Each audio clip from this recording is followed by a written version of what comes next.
안녕하세요. TV 타고 떠나는 여행, 사찰 여행 네 번째 시간입니다. 네 번째 사찰 여행. 오늘은 우리가 좀 이색 사찰을 한번 골라서 떠나볼까요? 이색 사찰은 우리가 사찰하면은 겉모습을 보면 대체적으로 좀 비슷한 그런 여행이 많습니다만은 오늘 저와 함께 떠나는 여행은 사찰 여행은 상당히 좀 우리가 보통 사찰에서 보기 힘든 그런 광경이 좀 많을 겁니다. 기대되시죠? 같이 한번 이색적인 풍광을 한번 즐기는 그런 사찰 여행을 한번 떠나보시겠습니다. 경주로 가겠습니다. 경주 골굴사라는 사찰이 있는데요. 골굴사 이름이 벌써 신비롭지 않습니까? 무술하는 사찰하면 어디가 떠오르십니까? 중국의 소림사가 떠오르시죠. 뭐 영화에서 예전에 많이 이제 보시기도 했고 저도 많이 봤습니다만은 영화에서도 많이 보고 그러한 사찰이 우리나라에도 있을까? 예, 있습니다. 바로 경주 골굴사입니다. 사찰에서 무술은 사실은 그 수련의 한 방편입니다. 수련수행의 한 방편입니다. 그래서 상당히 좀 뭐랄까 보통 사찰에서는 볼 수 없는 광경을 우리가 소림사 골굴사에서 보실 수가 있습니다. 골굴사는 우선 우리나라 사찰 풍경과는 완전히 다른 그런 모습을 갖고 있습니다. 규모는 비록 작긴 하지만 인도풍 석굴사원 우리나라는 뭐 석굴암 같은 경우가 이제 그런 석굴사원이지 않습니까? 이러한 석굴사원 우리나라에는 그리 흔치가 않습니다. 어쩌다가 이제 그런 걸 볼 수가 있는데 그 규모도 아주 작지 않습니까?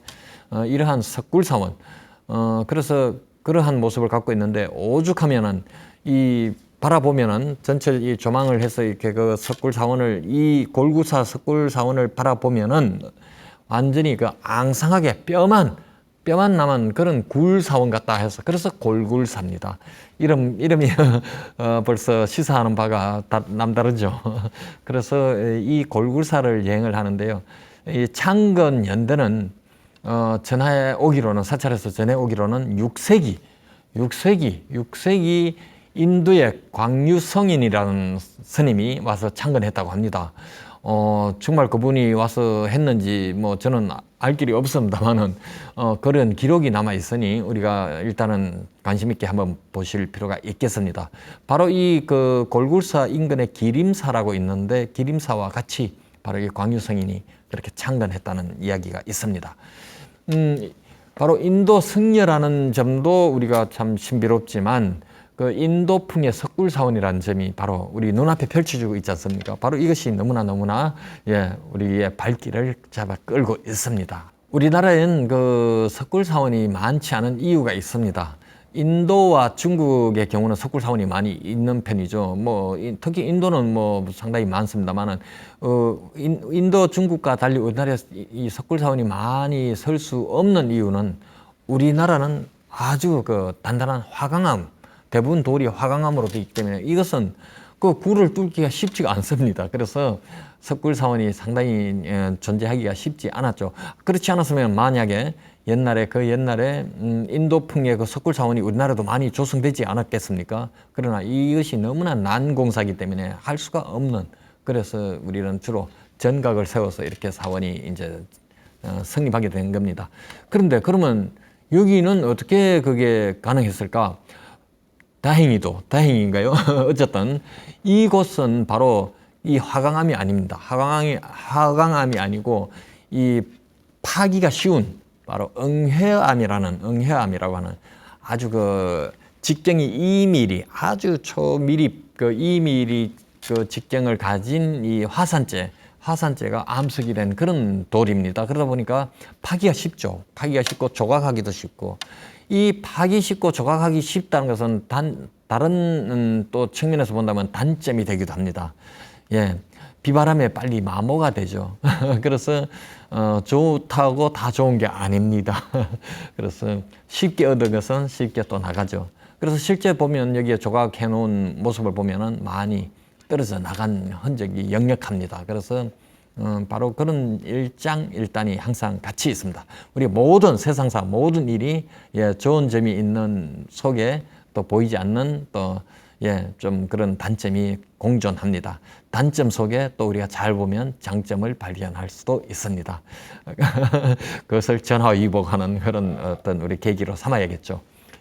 1740년에요. 1740년에 이런 기록이 있습니다. 이 골굴사에 대한 기록인데 우리 조선시대에 이런 기록을 남겼습니다. 1740년 되면 이제 조선 영조 때 시기지 않습니까? 이때 골굴사에 대한 기록입니다. 그 돌을 갈아서 디딜 자리를 만들고 그 안에 굴을 이렇게 파서 들어간다고 이렇게 기록이 되어 있습니다. 근데 그곳이 이제 방처럼 생긴 곳이 있는데 그곳에 방처럼 생긴 곳, 굴을 팠으니까 방처럼 되지 않습니까? 방처럼 된 곳에 이제 있는데 그 안에 환자가 들어가면은 병이 낫기도 한다. 조선시대에 이미 그런 이 골굴사에 대한 평가가 그랬습니다. 사람이 낫기도 한다. 그 다음에 굴 석불에서 자주 서광이 빛난다. 그런 기록도 있습니다. 그것이 해마다 그러한 기적이 있었다. 이런 기록이 어쨌든 남아 있습니다. 그런 걸 봐서 과거에 상당히 좀 명성이 높았는데 그 이후에 이 석굴이지만 그 주변에 이 화재가 나는 바람에 상당히 망가졌습니다. 이 석굴에 디딜 수 있는 그 나무판으로 이렇게 해놓은 발 디딤돌 같은 거 이런 것이 과거에 있었다고 합니다. 근데 이러한 것이 모두 화재에 의해서 사라지고 그동안 폐사지로 있다가 1990년에 설조군 스님이 다시 일으켜 세운 사찰입니다. 지금 현재.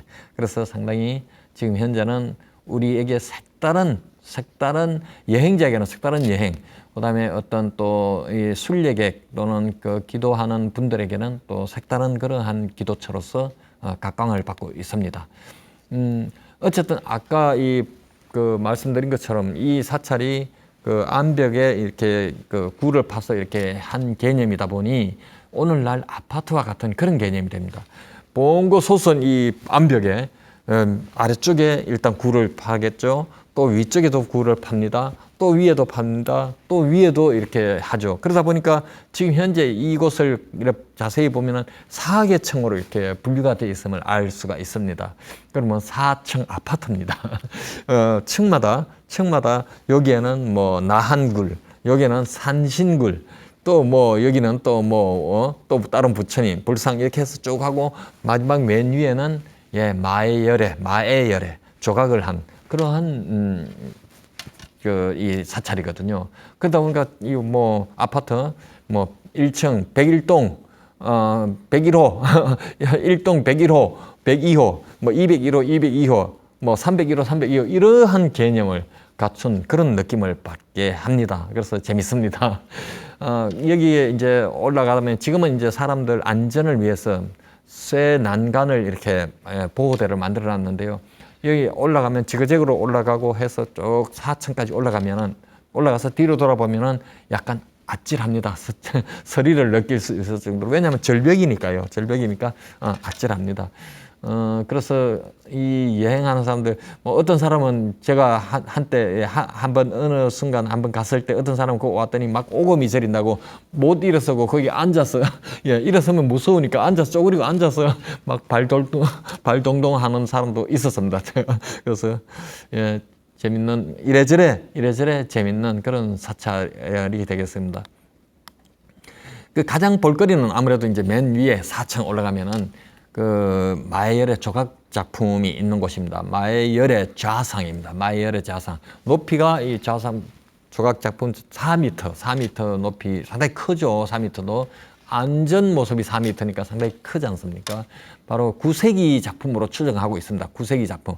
근데 비바람에 그대로 노출되다 보니 이 암벽은 강한 암벽이 아니지 않습니까? 그러다 보니까 많이 이 망가진 그런 어떤 그 안타까운 그런 모습을 좀 보실 수가 있습니다. 그래서 특히 이 하반신, 이 가슴 부위라든가 하반신 쪽은 많이 좀 떨어져 나갔습니다. 그렇지만 이 손 모양이라든가 이 얼굴 모양은 온전히 남아 있어서 그래도 상당히 값어치를 하고 있습니다. 조각 작품으로서의 값어치를 하고 있습니다. 그래서 지금은요, 거기에다 보호 이 지붕을 이렇게 쌓아서 비바람에 좀 이렇게 마모되는 것을 막 방지하고 있습니다. 뭐 자연 상태로 그 모습으로 단단하게 있다면 더 좋겠는데, 어쨌든 뭐 차선책을 그렇게 해서라도 그 보호를 해야 되는 거니까 보물로 지정돼 있습니다. 우리나라 보물로 지정될 만큼 문화사적으로 가치가 있습니다. 지금 이 그 불상이 바라보고 있는 방향을 본다면은, 방향은 바로 동해 바다 그 문무대왕의 그 수중릉이라고 하는 그곳을 향해서 바라보고 있습니다. 이것도 의미심장하지 않습니까? 뭐 우연인지 뭐 모르겠습니다만은, 예, 좀 그런 저 방향을 하고 있다는 것이, 이 작품이 구세기 작품이니까 그쪽을 의도적으로 맞췄을 수도 있겠습니다. 여기서 옆으로 살짝 가면은 몸을 숙여야만 굴이 요만하게 되어 있습니다. 그러니까 몸을 숙여야만 사람이 빠져나갈 수 있는 문이 있는데, 이 사찰에서는 스님들이 극락문이라고 합니다. 극락문. 이 문을 통과하면 극락이라는 거죠. 말하자면 얼마나 멋집니까? 이 극락문을 통과하면 재밌는 이야기는 또 여기에 계속 덧붙여져 있는데, 극락문을 통과하면은 이 어떤 사람은 몸이 막 떨린다고 합니다. 그럼 떨리면은, 몸이 떨리는 사람이 있고 안 떨리는 사람이 있겠죠. 떨리면은 전생에 공덕을 많이 쌓지 않은 사람이라고 합니다. 그러니까 몸을 가급적이면 안 떨어야 되겠습니다. 뭐 저절로 일어나는 현상이겠지만, 어쨌든 그런 재밌는 이야기도 이렇게 붙여서 이야기를 하고 있습니다. 이 극락문을 그 마해열애에서 극락문을 통과하면은 바로 이 또 절벽에 매달려 있는 그 관음굴이 있습니다. 이 바위 굴이 있는데, 여기에다 입구에다가 전각을 형식으로 이렇게 또 씌워놓은 그런 이채로운 모습인데요. 그 안에 실내에 들어가면은 그 굴입니다. 굴에 이제 또 이런 그 사찰의 그런 모습을 간직하고 있는데, 전하는 이야기로는 원효대사가 마지막 이곳에서 수행하다가 열반했다고 추정하는 그런 곳이기도 합니다. 그러면 그곳에 가서 이렇게 생각한다면 상당히 여러 가지 상상력을 자극하는 그런 사찰이 되겠습니다. 소림산 무술에서 우리 영화에서 많이 보셨듯이 이곳에서도 선무도를 이제 선을 보이거든요. 특히 주말 토요일 날 이렇게 가면은 공개적으로 합니다. 그래서 방문객들이 앉아서 스님들의 그 선무도 하는 장면을 보실 수가 있습니다. 근데 정말 대단합니다. 저도 한번 가서 거기서 수련을 아주 기초적인 걸 몇 가지를 가르쳐 주시는데 따라하는데 못합니다. 정말 다리가 후들후들 떨리고 상당히 정말 제 자신이 너무나 이렇게 참 허약 체질인가 하는 것을 느꼈는데, 이건 뭐 체질보다도 사실 훈련에 달린 거죠. 그죠? 훈련에 달렸는데, 이 스님들이 엄청난 점프력과 함께 이 손가락으로 몸을 지탱해서 몸을 무구나무 서고 하는 것을 보고 정말 놀라웠습니다. 이거 뭐 눈속임수도 아니고 실제로 그 앞에서 제가 본 바로는 깜짝 놀랄 그런 무술을 선보이십니다. 보통 20년 이상 이렇게 수련은 해야 가능하다고 할 정도로 말씀을 하십니다. 이 선무도를 한 이유는 말 그대로 선입니다. 선 수행을 하는 거지 않습니까? 선은 불교에서 깨달음을 깨달음에 가는 실증적 방법의 방편인데, 이 정해 쌍수의 수련법입니다. 그래서 명상이라든가 요가, 그다음에 선무술, 이 한 총체적인 수행법으로 이제 나아가는 그런 건데요. 심신이 건강해지죠. 활력스러웠죠. 우리 일반인들도. 그래서 많은 사람들이 와서 템플스테이 하면서 실제로 이것을 체험하기도 합니다. 제가 갔을 때도 많은 분들이 그렇게 해서 남녀노소 그렇게 해서 참여하는 것을 본 적이 있습니다. 그래서 설조군 스님이 바로 이 1990년부터 이렇게 사찰을 부흥시키면서 바로 이 선무도를 전파하고 있습니다. 그래서 연간 외국인이 코로나 전까지 보면은 연간 외국인이 7,000명이 1년에 7,000명이 다녀가서 여기로 다녀갑니다. 나가서 템플 스테이 하면서 이 선무술을 익히고 또 일정 기간 동안 그것을 익혀서 자기 고국으로 돌아가서 또 그것을 전파하는 그런 모습, 그런 걸 이야기를 들었습니다. 그래서 상당히 그 뭐랄까요, 국제적으로도 이미 많이 알려진, 오히려 내국인보다도 외국인들에게 많이 알려져서 찾아옵니다. 연간 7천 명이 여기 와서 이 수련을 배우고 간다는 것은 참 대단한 것 아닙니까?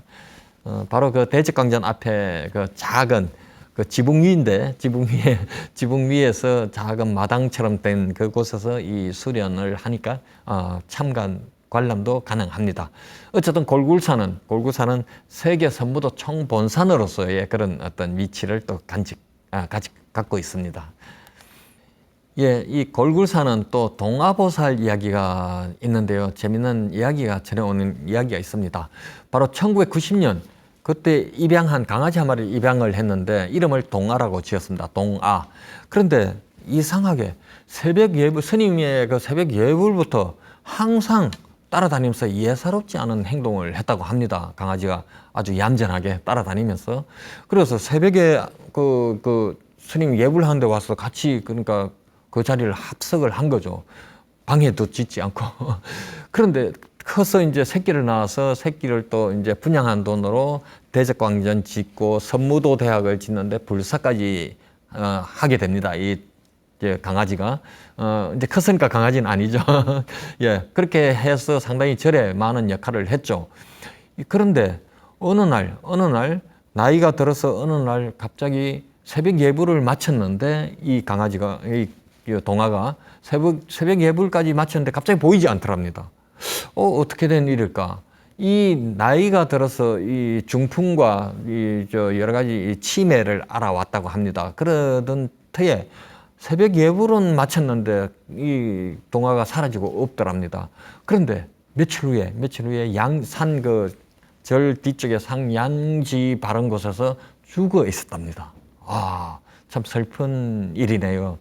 근데 이 말을 할 수 없는 개도 자기 죽음의 때를 알아서 장소를 자기가 죽어야 할 곳을 찾아서 가서 그곳에서 마지막을 이렇게 보낸 거 보면 얼마나 참 그 영특한지 참 이 축생의 몸으로 태어나서 정말 사람의 그 어떤 사고를 가진 듯한 그런 느낌을 받습니다. 그래서 스님은 모아서 이제 양지 바른 곳에 이제 묻고 49제를 그렇게 매년 49제를 지내고 매년 기제사를 이렇게 지내고 있다고 합니다. 그래서 그때부터 이제 동아보살로 이렇게 이제 부르고 있는데 이제 축생으로 태어났지만 다음 생에는 분명히 인간으로 사람으로 환생하리라 그렇게 이제 믿으면서 조각상을 건립해놨습니다. 그래서 조각상이 있습니다. 상당히 참 사람 어떻게 보면 가슴이 뭉클해지는 그런 느낌을 주고 있습니다. 그래서 골굴산 안에 또 갖고 있는 색다른 이야기 그런 것이 되겠습니다. 이번에 우리 남도로 떠나보겠습니다. 전라남도 여수에 가면은 여수만 해도 우리나라 자체로 보면은 가장 그 남쪽인데 여수에서도 가장 그 돌산 섬 지금 뭐 다리로 연결되어 있습니다만 돌산 섬에서도 가장 남쪽 끄트머리에 얼마나 옛날에는 가기 험한 길이었겠습니까? 섬 자체가 상당히 절벽으로 바다가 절벽으로 이루어져 있으니 접근 자체가 상당히 쉽지가 않았습니다. 그곳에 어떻게 사찰을 지었을까요? 예, 지금 생각하면 참 그 분들이 정말 정말 경이로울 따름입니다. 신비스러울 그런 상황이죠. 이 바로 원효대사가 지었다고 하는데요. 644년. 그러면 644년이면 신라와 백제는 그 상당히 좀 전쟁을 많이 치르고 할 시점인데, 신라 성녀 원효대사가 가서 지었다는 게 선뜻 납득이 가지 않습니다. 물론 또 종교는 초월해서 이렇게 지을 수도 있겠죠. 어쨌든 원효대사가 지었다고 합니다. 원효대사가 그 당시에는 배를 타고 갔는데, 그 섬이었으니까 배를 타고 갔는데 지금은 우리는 자동차로 갈 수가 있습니다. 쉽게 가죠. 그리고 사찰 바로 그 코앞에까지 자동차가 들어가니까 얼마나 편하게 접근을 하겠습니까? 이 사찰에 올라서 바다를 내려다 보면요, 마치 이 사찰 앞에 그 바다로 기어가는 그 거북이가 바다로 기어가는, 그리고 내가 거북이 등에 올라타서 바다로 향해 들어가는 그런 느낌을 받는 그런 지세거든요. 이 역시 참 대단합니다. 그래서 이 산 이름이 금오산입니다. 자라, 금오, 오자가 그 자라, 거북이 자라, 이걸 뜻하지 않습니까? 그래서 바로 이 산이 우리가 그 자체가 바다로 이렇게 입수하는 모양, 그래서 또 남다른 그런 풍광을 지닌 그런 향이람입니다. 향이람은 말 그대로 해를 품은 안자. 이 사찰 자체가 또 동향입니다. 그리고 동쪽은 바다로 이렇게 펼쳐져 있죠. 그럼 아침에 해가 일출이 떠오르면은 온 사찰에서 온몸으로 태양을 감싸 안는 그런 구조가 되겠습니다. 그래서 아름다운 향이람이 아름다운 사찰이기도, 풍광이 아름다운 사찰이기도 하지만은 어떤 시사하는 바가, 태양을 껴안는 그 시사하는 바가 또 메시지가 있지 않나, 그렇게 생각해 볼 수가 있겠습니다. 이 절은 어쨌든 이 그 산 바다의 절벽 위에 있기 때문에 들어가는 입구가 여러 가지로 암벽이 많고 길이 좁습니다. 그리고 특히 들어가는 과정이, 진입하는 과정이 상당히 흥미롭습니다. 왜 흥미롭냐면요, 들어가면서부터 모든 것이 성문으로, 아주 사람 한 사람이 통과할 정도로 좁은 그 안반 사이로 통과를 해야 되는 그런 사찰이거든요. 그러다 보니까 상당히 신비로움과 함께 상당히 뭐랄까요, 묘미가 있습니다. 여러 가지 들어가는 묘미가 있습니다. 요 과정을 지나가면 다음은 또 어떤 과정일까, 이러한 궁금증도, 호기심이 자꾸 발동이 되는, 흥미롭습니다. 그래서 이러한 사찰에 이제 이래 들어가는데, 이 사찰에는 총 7개의 그 성문이 있다고 하거든요. 저는 확실하게 세어보진 않았습니다만 그 정도 있는 것 같습니다. 그래서 이 7개 성문을 찾아서 모두 그 통과를 하면은 소원을 성취할 수 있다, 또 이런 이야기가 있습니다. 그래서 사찰마다 고유의 그런 어떤 지형지물이라든가 모든 것을 이용해서 거기에 또 이렇게 이야기를 담고 있는 것에 귀를 기울여 보면은 상당히 재밌는 이야기가 있고, 그 재밌는 이야기는 그냥 재밌으라고만 하는 것이 아니라 거기에 던져주는 메시지가 있죠. 시사하는 바가 있습니다. 그것을, 그 행간을 이제 우리가 읽어야 되지 않겠나, 그런 생각을 한번 해보게 됩니다. 어쨌든 그 험한 자연 그 상태가 절의 한 부분이 된 겁니다. 절의 한 부분을 구성 요소를 이루고 있습니다. 이제 그 여러 가지 관문을 통과해서 계단을 올라가면은 작은 마당이 있습니다. 이 사찰에서 유일한 평지라고 할 수 있는 작은 마당이 있습니다. 그 마당에는 이 향이람의 중심인 원통보전이 있습니다. 이 원통보전은 바로 이 관음성지로서 손꼽히는 사찰로의 어떤 그 상징물이기도 합니다. 특히 그 창문살에 보면은 온갖 수초와 거북이, 물고기 다 이거 뭐 수생 동식물이죠. 왜 그러냐면 여기는 바닷가에 있는 사찰이니까 당연히 이제 그것을 지향을 합니다. 그래서 이러한 거북이라든가 물고기, 이러한 그 조각 문양을 우리가 또 이렇게 유심히 보실 수가 있습니다. 그 보는 재미도 또 있습니다. 그래서 그런 것을 우리가 관심 갖고 한번 보시면 좋고요. 그다음에 그 절벽 쪽에서 원통보전을 이렇게 바라보면 그 원통보전 지붕 위에 이 사각형의 커다란 바위가 있습니다. 이것을 이제 책바위라고 하는데요. 책바위라고 하는데, 여기에 또 전설이 없을 리가 없지 않습니까? 바로 원효대사가 여기서 이제 절을 짓고 이제 떠나갈 때 걸망이 무거워서 그 걸망 안에 그 경전을 꺼내서 바다로 향해 툭 던졌답니다. 그러니까 이 경전이 훅 날아가다가 이 원통보정 뒤에 그 지붕 위에 뒤쪽에 거기에 탁 얹혀 자리를 잡았다고 합니다. 그래서 실제로 뭐 책같이 생기기도 했습니다. 그래서 그런 재밌는 이야기도 이렇게 담겨 있습니다. 원통보전 뒤쪽으로 올라가면은 관음전이 있습니다. 관음전은 터도 없는 자리에 어떻게 이렇게 전각을 세웠을까? 만약에 저보고 이쪽에 건물을 지으라고 하면은 아마 터가 없어서 건물 못 짓는다고 했을 것 같은데, 또 누구는 짓습니다. 못한다고 생각하면은 못할 일이고, 또 누군가는 또 할 수 있다고 생각하고 하면은 할 수 있는 일. 예, 저는 가서 그런 생각이 문득 들었습니다. 그래서, 참 정말 세상에는 정말 위대한 분들이 많다. 소소하지만 어떻게 보면은, 예, 이렇게 항상 긍정적으로 할 수 있다고 생각하면 할 수 있는데, 할 수 없다고 생각하면 할 수 있는 곳에서도 할 수 없을 겁니다. 예, 여행하다 보면 자꾸 그런 생각을 많이 하게 됩니다, 제가. 어쨌든 여기에는 이제 또 해수 간세음 보살, 바다니까 해수 간세음 보살 상이 바다를 향해서 이렇게 서 있는 모습을 우리가 또 보실 수가 있습니다. 그 옆에는 그 나무가 두 나무가 서로 다른 나무인데요. 하나는 동백나무, 하나는 후박나무. 이 두 나무가 사랑을 합니다. 서로가 붙었습니다. 그래서 사랑을 하는 나무가 또 있어서 눈길을 끕니다. 그 사랑의 기운을 받으면은 나도 더 어떤 그 뜨거운 그런 마음으로 또 남을 사랑할 수 있겠죠. 예. 그 아래쪽으로 이제 거기서 내려다 보면요, 그 담장 너머로 내려다 보면은 그 절벽 아래에 그 원효대사가 수행했다고 하는 좌선대가 있습니다. 좌선대.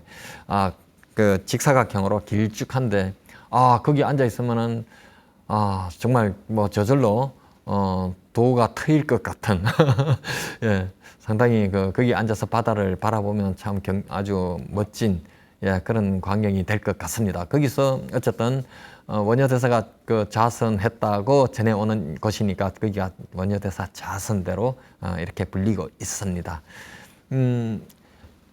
이곳에서 이제 쭉 내려가면 종각이 있는데, 종각 아래쪽으로 내려가면요, 종각 아래쪽으로 내려가면 동백나무 고목 숲이 있습니다. 바닷가 절벽인데 그래도 있을 건 다 있습니다.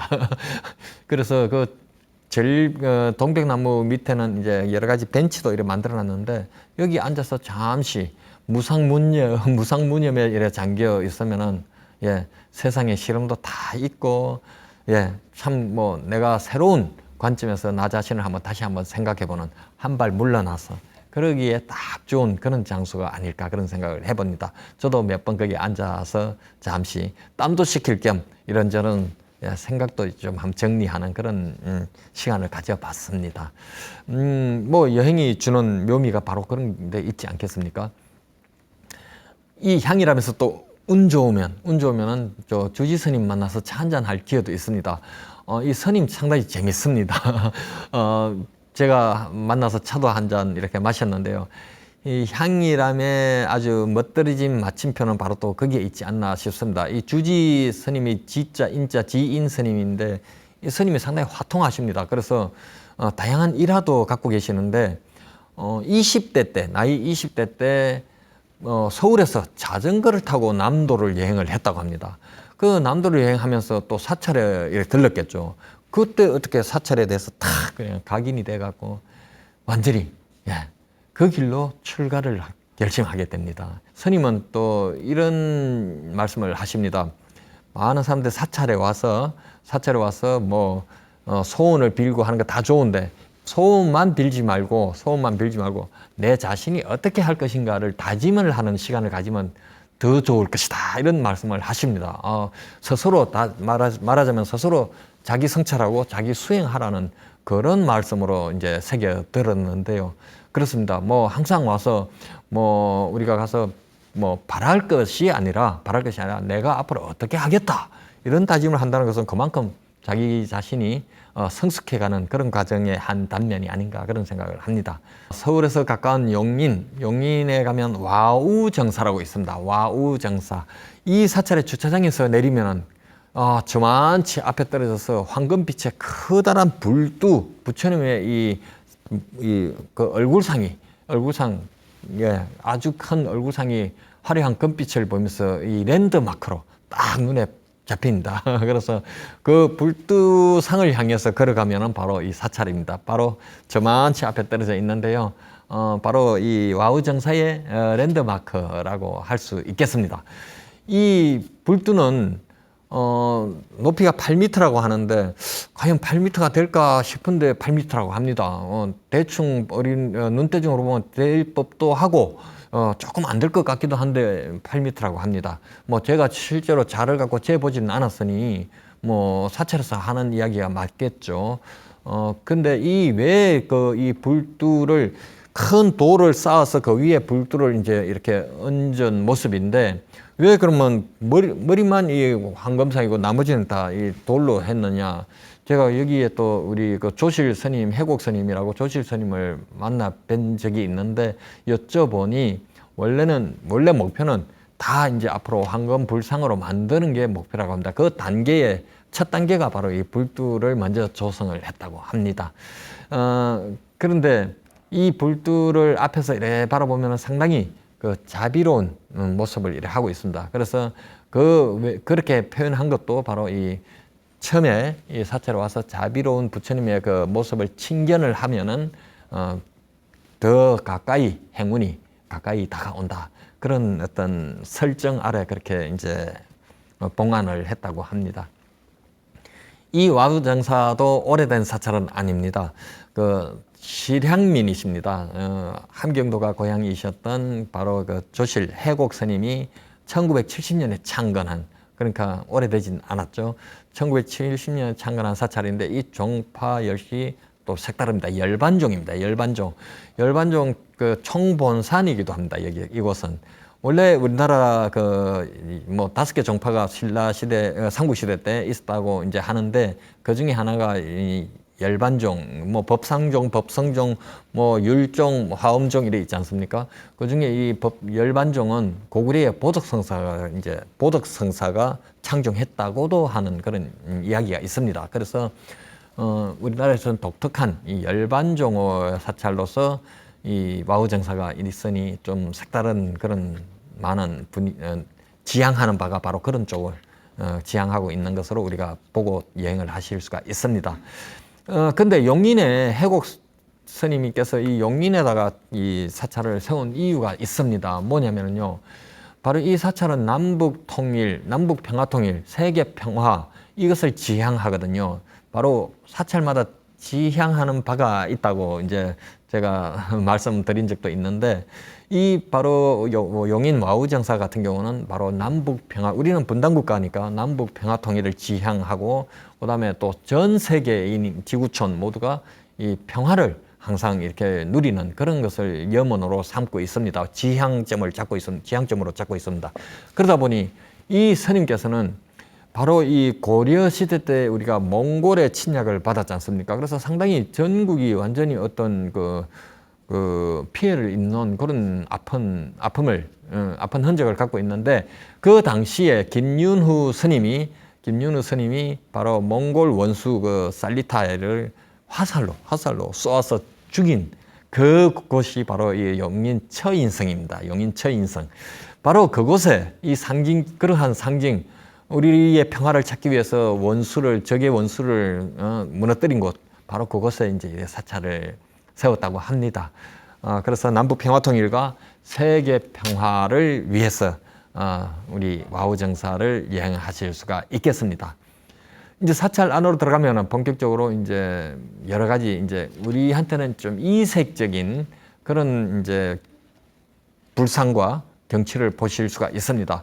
먼저 최근에 조성하긴 했는데 그 석가모니 탄생불 있지 않습니까? 석가모니 탄생불, 막 태어났을 때의 모습을 이제 상징한 탄생불이 있는데 네팔의 석가족들이, 석가모니의 그 같은 민족이죠. 석가족들이 2020년에 기증을 했습니다. 불과 얼마 안 되죠. 2020년에 기증을 해서 바로 이제 이 용인 와우정사에 기증을 해서 최근에 제가 예전에 갔을 때는 없었는데 재작년에 갔을 때는 있었습니다. 그래서 그것을 보게 됐습니다.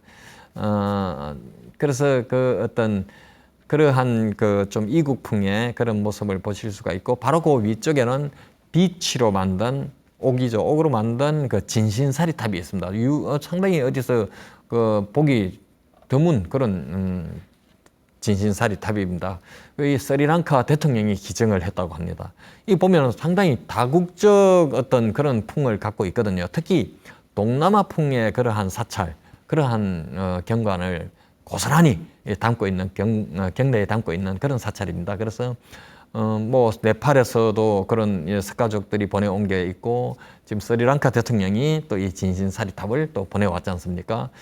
이국풍의 그러한 모습들을 아주 역력히 우리가 즐길 수 있습니다. 그리고 경내로 완전히 들어가면은 그 안으로 들어가면은 이제 그 경내에 다양한 이제 그 사원이 이제 펼쳐지는데 전경이 펼쳐지는데 마치 내가 지금 현재 동남아에 와 있지 않나 하는 그런 착각에 빠져들게 합니다. 탑이 정말 이국적으로 우리나라에서는 어디 가서도 볼 수 없는 그런 탑입니다. 아주 탑이 아주 가냘프면서 이 했는데 이 선 자체도 우리나라에서 볼 수 없는 그런 선의 모습입니다. 그리고 쌓은 것이 돌로 빼곡하게 박아서 쌓았는데요. 이 돌 역시 동남아 각국, 세계 각국에서 보내온 돌로 우리나라 돌하고 섞어서 그렇게 만든 겁니다. 그래서 우리나라와 세계 각국이 서로 손을 맞잡는 그런 개념을 여기에 담았다고 합니다. 그러니까 돌 하나하나에도 상당히 의미가 깊은 거죠. 그냥 우리가 어디 길가에 가다가 보이는 돌, 그 돌이지만은 거기에 돌을 이렇게 탑으로 쌓았을 때는 색다른 의미로 둔갑을 한다는 거. 이걸 또 제가 이 사찰에서 배우게 됩니다. 그래서 이 탑 이름을 통일의 탑이라고 합니다. 통일의 탑. 나와 너가 같이 손을 맞잡고 우리나라와 세계 각국이 손을 맞잡고 해서 평화통일, 평화를 염원하는 그런 탑이 되겠습니다. 그래서 이곳에 막 우리가 엉어리지고 막힌 곳이 있지 않겠습니까? 맺히고 이런 것을 풀어가는 그러한 의미를 여기에 담고 있다고 합니다. 이곳에 대웅보전이 있는데요. 인도에서 가져온 동 8만 5천 근으로 10년에 걸쳐서 만들었다고 합니다. 이 보시다시피 5명의 그 불상을 모셨는데요. 가운데 비로자나불을 모시고 이제 좌우로 보면 대세지보살, 아미타불, 그다음 가운데 그 비로자나불을 모시고 석가모니불, 관세음보살 이렇게 해서 불보살을 5분의 불보살을 쫙 모셨는데 크기가 어마어마합니다. 좌상이지만 크기가 어마어마합니다. 실제로 보는 그 크기는요 더 큽니다. 그 불상의 규모가 큰 만큼 정각도 엄청나게 크게 우람하게 이렇게 지었습니다. 그래서 앞에 가면은 상당히 위험을 느낄 정도로 그 정도로 큽니다. 그 다음에 그 뜰 한쪽 편에는 통일의 종이라고 해서 대웅보전 그 뜰 한쪽 편에 이제 그 정각을 만들고 그 안에 이제 황금종을 이렇게 봉안을 해두고 있습니다. 이 종이 통일의 종입니다. 이 사찰에서는 뭐 통일이란 말이 수시로 나옵니다. 그리고 이 통일의 종은 실제로 우리 그 88년도 1988 서울 올림픽 때 올림픽 개회식 때 타종한 종입니다. 상당히 역사성을 가진 세계 최대 황금종입니다. 그래서 우리 올림픽 역사와도 그 역사의 그 또 한 획을 그은 그런 종이기도 합니다. 의미가 깊죠. 여기서 조금 이제 그 또 위쪽으로 올라가면은 사각형의 정각을 갖춘 그 오픈된 정각이죠. 벽면이 트인 여기에 또 그 황금색과 흰색으로 이렇게 칠해진 그런 정각인데요. 전형적인 네팔 정각입니다. 그 앞에 서면 완전히 나 자신이 히말라야 어느 깊숙한 곳에 네팔에 들어온 그런 느낌을 이렇게 줍니다. 그러니까 국내에서도 우리가 히말라야 네팔을 여행할 수 있는 그런 분위기를 누릴 수 있는 그런 여행지가 되겠습니다. 이 정각이 여기에 오게 된 것은 석가모니 부처님이 사실은 당시에 그 네팔 땅에서 태어났는데 다들 그냥 인도에서 태어난 것으로 이렇게 알고 있으니 네팔에서는 너무 억울하다. 이거 좀 제대로 알려야겠다. 그래서 네팔 그 국민들이 전 국민이 성금을 모아서 이것을 와우 정사에 이렇게 기증을 한 겁니다. 다시 말해서 석가모니는 우리 네팔에서 태어났습니다 하는 것을 알리기 위해서 이렇게 했다고 합니다. 얼마나 참 뭐라 할까요? 우리의 그 가치를 높이기 위한 어떤 그런 알림 아니겠습니까? 예, 거기서 또 한 칸 올라가면은 대각전이라고 정각이 있습니다. 대각전 정각에 석가모니 부처님의 고행상이 있습니다. 고행상은 석가모니 고타마 시타르타가 그 왕자가 고타마 시타르타 왕자가 29살에 궁궐을 떠나가서 야외로 나가서 이제 고행을 하지 않습니까? 그래서 6년 수도 과정을 거쳐서 이제 마침내 보리수 나무 아래서 깨달음을 얻게 되는데, 그때까지의 그 고행 과정, 그러니까 얼마나 몸도 야유어지고, 그죠? 많이 진짜 힘든 과정을 겪었습니다. 그 모습을 가장 적나라하게 그 상을 만든 것이 바로 고행상입니다. 근데 이 깡 마르고 뼈만 앙상하게 남은 이 상을 만들었는데, 그 신체화한 건데, 이것이 세계 최초로 미얀마 백옥으로 만들었다고 합니다. 저것이 백옥입니다. 백옥. 그러니 그 재질도 특이한 데다가 여러 가지 그 작품 역시 각국에서 온 고승들이 이 작품을 보고 가장 성스럽게 조성했다, 이런 평가를 남겼다고도 합니다. 그래서 보시면은 상당히 좀 뭐라 할까요? 우리가 우리나라에서 많은 사찰을 다니지만 이러한 그 불상은 보기가 상당히 어렵습니다. 어려운 게 아니라 볼 수가 없습니다. 근데 여기에서 그러한 과정도 보면은 바로 2500년 전 사카모니의 어떤 그러한 과정을 마치 내가 눈앞에서 실제로 보는 듯한 그런 느낌을 또 이렇게 주곤 합니다. 거기서 또 한 칸 더 올라가면은요, 또 우리가 또 색다른 그런 건데, 바로 이 누워 계신 사카모니를 만날 수 있습니다. 열반전이라고 하죠. 이 열반전에 바로 인도네시아에서 가져온 통향나무로 만든 이 조성한 불상입니다. 누워 있으니까 와불이 되겠죠. 이 와불은 길이가 총 12m. 세계 최대 목불상으로서 기네스북에 올라 있습니다.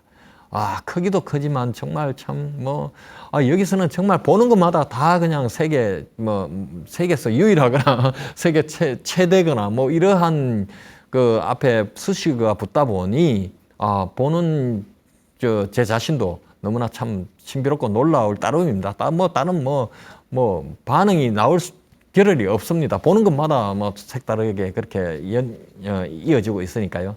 바로 또 그 앞쪽에는 또 태국에서 조성한 황금부처가 있습니다. 황금부처, 태국 왕실 그 그런 인간 문화재 그 장인이 조성한 겁니다. 그러니까 또 상당히 값어치 있죠. 아까 미얀마, 스리랑카, 이러한 대통령, 각국의 국민들, 그 다음에 태국의 왕실, 바로 이러한 분들 곳에서 전부 다 보내왔거든요. 그러니까 얼마나 또 그 나라의 어떤 불상에 대한 관점을 우리가 또 여기서 느낄 수가 있죠.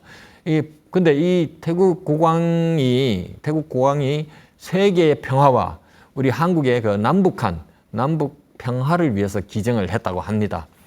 부처님이 매우 얼굴이 동안으로 이 보시면 아까 그 고행상은 상당히 나이가 들어 보인 그런 상이었다면, 이 황금 부처는 상당히 동안입니다. 근데 또 재밌는 것은 배가 볼록하게 나왔다는 겁니다.